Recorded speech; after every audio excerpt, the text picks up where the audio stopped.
Let's do it. Hello, myself, and hello, those watching. Welcome to my live stream. So, today we will be talking about loving your neighbors and loving yourself. So, the first thing I would like to talk about is loving yourself. So, in order to love yourself, you have to care for yourself and you have to follow the way of the world. Following the way of the world does not mean following others, it means following the Torah, following the mitzvahs, and doing it in such a way where you're doing it to serve God. Serving God is essential. Now, he's not expecting you to serve him, he's not commanding you to serve him. He's only simply instructing you to serve him.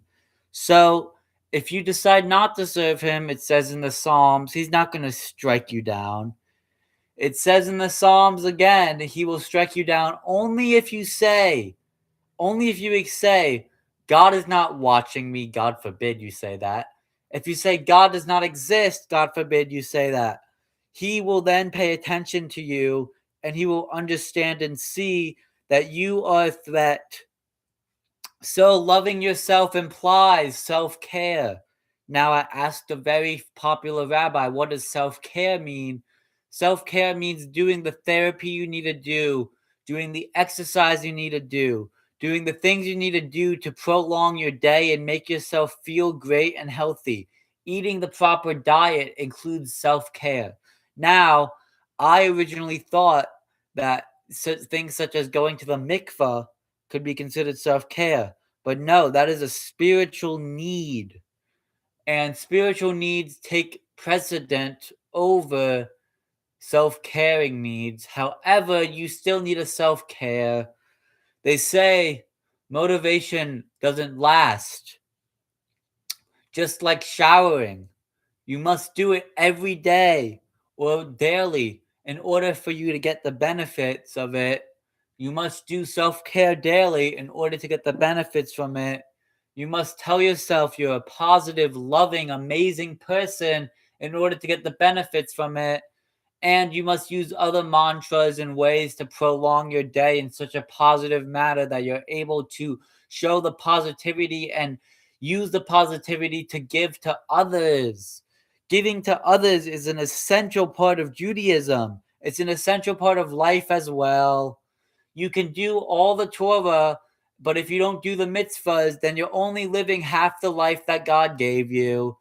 I learned yesterday about the fish and the scales, how every fish that has fins might not have scales, that every fish that has scales will always have fins. Every fish that has mitzvah, every person that has mitzvahs will always know a little bit of Torah to do the mitzvahs. If I ask my rabbi when Passover is, obviously he knows that I'm looking to celebrate Passover. If I ask my rabbi when Yom Kippur fast is, I'm knowledgeable enough in the Torah to know that Yom Kippur, you're supposed to fast on Yom Kippur. If I ask my rabbi when the Rebbe's birthday is, then why would I ask what the Rebbe's birthday is if I don't know who the Rebbe is? Unless I heard someone ask and I'm repeating it. So, a fish. You are a fish. Yes, you. You're a fish.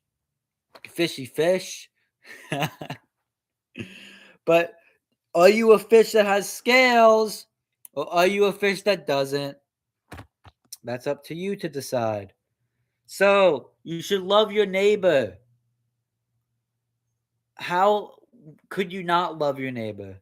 Explain that to me. How could you live next to somebody and not give him what they need to live a good life? Why would you move into a place if you're not going to care for the person that lives next to you? Are you that self centered?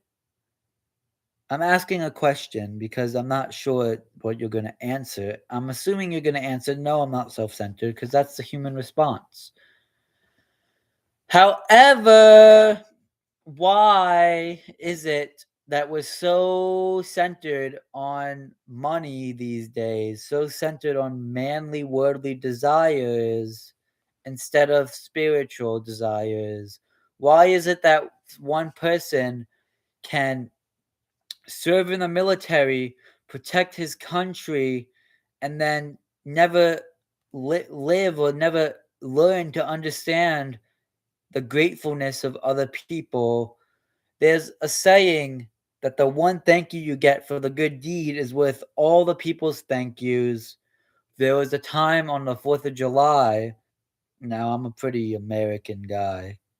I carried a not carried a gun. I carried a an American flag during the 4th of July, and there was this was during the 9 weeks, so there was no music. But we were doing the national anthem, so we didn't have a flag. So I went all the way to the front of the stage. I didn't go on the stage, but I went very close, and I held up the American flag like this, and everybody was able to, because when you do the Pledge of Allegiance or the national anthem, you're supposed to put your hand on your heart and look at the American flag, but there was no American flag. So I decided to be the person that would step up and show the American flag. And it felt very good. It felt like a good deed. I felt like I elevated the entire stage and the entire place of its whole. It was a very nice thing that I felt like I did. I only got one thank you from this really nice biker guy, not biker like in vroom vroom, biker like in cycling. And it felt really good. And I told myself that all these people, they didn't thank me, and I wasn't even looking for a thank you. Maybe I was, because now I'm talking about it. But that one thank you that I got was enough to fulfill the entire room and the entire stage. And that's how you should think about going about your life.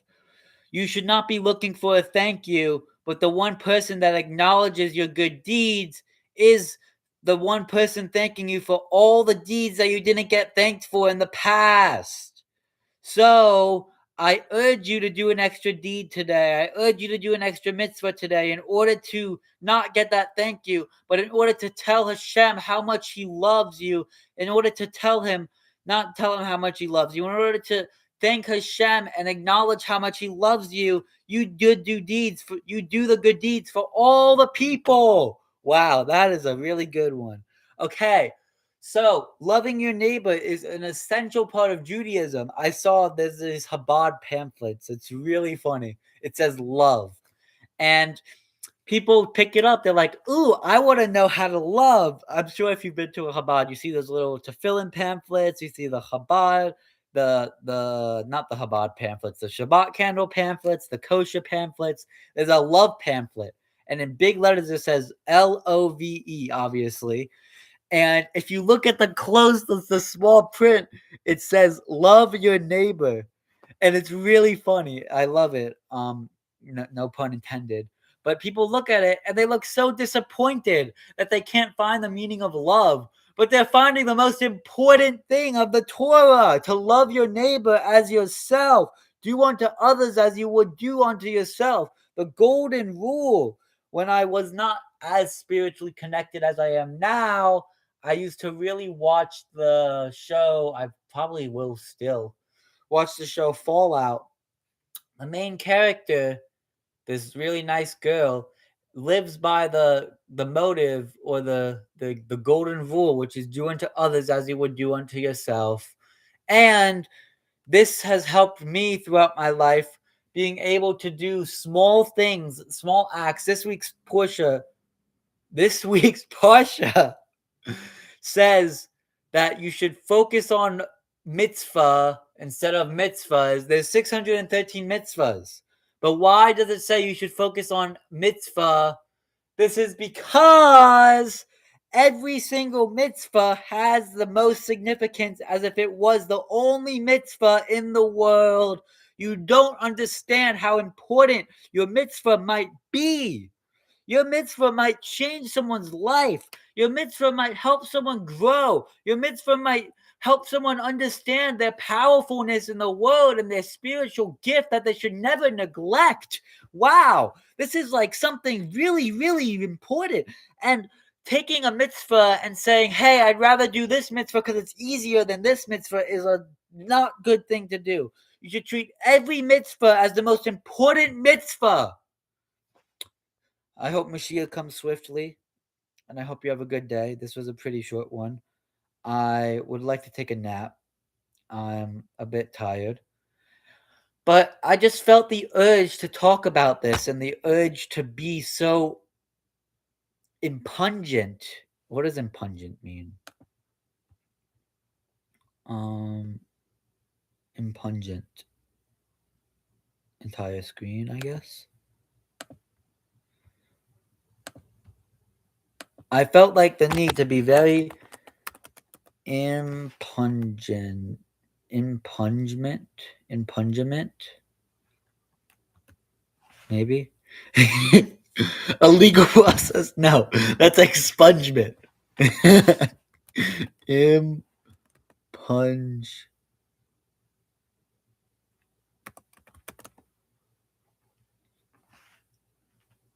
I don't know what impungement means.